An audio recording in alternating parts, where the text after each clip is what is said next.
আজকে ডাল দিয়ে লাউ রান্না হবে। দিয়ে দিয়েছি এখানে মসুরের ডাল আর মুগ ডাল। এখন দিয়ে দিব লবণ, সাথে হলুদের গুঁড়ো আর দিব রসুন বাটা। দিয়ে দিব লাউ, লাউ দিয়ে দিচ্ছি, দিয়ে দিলাম কাঁচামরিচ আর টমেটো। এই যে লাউ,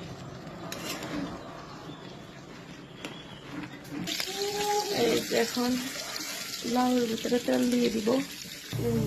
এখন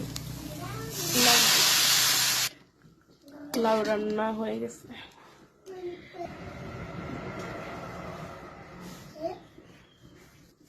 লাউ রান্না হয়েছে, এখন শেষ রান্না।